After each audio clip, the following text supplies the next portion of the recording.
that actually the jewel in the crown of Dutch agriculture is not the produce per se; it's the technology that produces the produce. And wouldn't one expect that is what you could that is where the real value is? Why? Because you can. That's where the intellectual property is. That's what you can patent. Hello again, this is Dick Veerman for the IFAMA 2020 Goes Digital Forum. I'm sitting here with Professor David Hughes. He's well known as an academic from Imperial College, but he's even wider known as a consultant and a businessman in fresh products as well. We're going to talk in this second interview about the opportunities for Dutch technology abroad.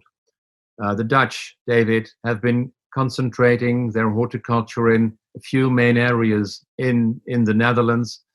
They grew out of something that, well, developed historically, but we're exporting over 90% of our production all over Europe. Do you think, and in view of the trends and the health trends and the more local trends, that it is a sustainable business model for the future? I mean, first off, it is astonishing how successful the Netherlands has been with regard to food exporting in general. I mean, there you are, a tiny little country the size of a postage stamp, and you're the number 2 food exporter in the world. It almost defies the imagination. And what's more, you've been doing this for a very long time, and an important component of that has been high-value horticultural products, and more recently, low-value horticultural products, I might say. David, what do you mean by low-value horticultural products? Okay, well, I think in history, if I looked at the trade that you had daily selling green peppers, capsicum peppers, which looked as if they looked beautiful, they looked as if they came out of a mold, and they were air freighted in the belly of tourist aeroplanes to the US. I mean, that's an astonishing trade. If you sat down sort of 20 years ago and you thought, no, we could never do that. Surely it just isn't that ridiculous. It would be too expensive. You couldn't possibly compete with horticulturists in the US. Yet you took a sort of quality model, if you will, and your product in many markets was the sort of cream of the crop, absolute cream of the crop. And if we move, let's fast forward 20, 30 years. I mean, now, what is disappointing, and it's also indicative of what's been happening in horticulture, you look on the retail shelves and say, good Lord, those tomatoes are €2.50 a kilo. They were a premium product 5 years ago. And so we've sort of commoditized what was high-value horticulture. And actually, I mean, I hadn't thought about it before, but in terms of is the Dutch high-value horticultural industry sustainable? The high-value horticultural industry is probably sustainable. The low-value Dutch horticultural industry is certainly not sustainable. If prices are pressed to that far down, then no, it just that's ridiculous, I would suggest. So, and again, now let me step back again. And if looking at your question, is that model, is it sustainable in the longer term? You've been so successful at it, and you will continue to be, because you don't turn that sort of trade off overnight. It takes but one would expect, wouldn't one? I mean, again, it's sort of intuitively perhaps that as you mentioned, as you opened up the question, that across Europe, as there is increasing interest in more local, more seasonal, that consumers over time would just expect to see more of their own local product about. And that would constrain Dutch export opportunities, particularly for the lower value stuff, I would expect. And actually, what it tells me is that, again, if we could sort of dash forward a few decades, and I think it's happening already, that actually the jewel in the crown of Dutch agriculture is is not the produce per se; it's the technology that produces the produce. And wouldn't one expect that is what you could that is where the real value is? Why? Because you can. That's where the intellectual property is. That's what you can patent. And just contrast that. If I look at what's happening in sort of modern horticulture, as we have increasingly, just to reiterate, commoditized so many of the markets, whether it be cucumbers, whether it be tomatoes, whether it be salad onions or whatever, that the returns to growers have got inexorably lower. And that at some stage, and what is that doing? That's driving producers out of business. It is fueling the concentration of businesses in Holland and elsewhere, where it leaves just a relatively few very large players who actually have economies of scale and using the highest level of technology.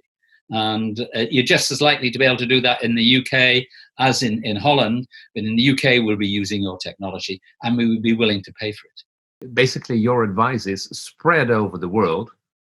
The Dutch should sell their technology.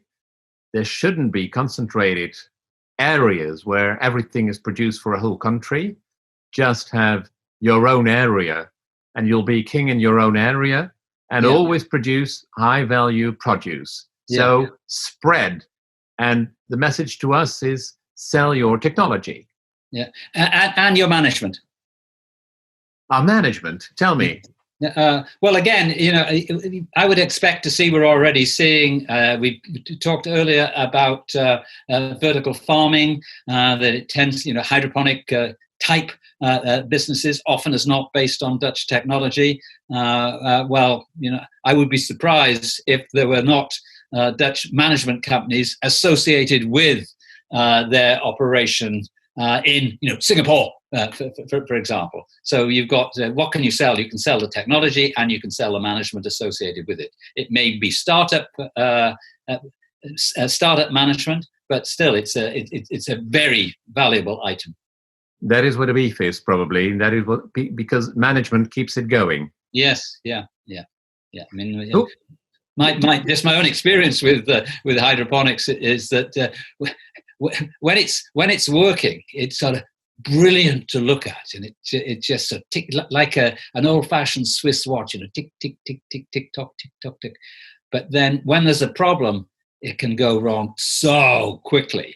And that's when you need more than just technology. You need great managers. And then that's the return you get for experience. And the experience that the Dutch have built up over, decades in high technology.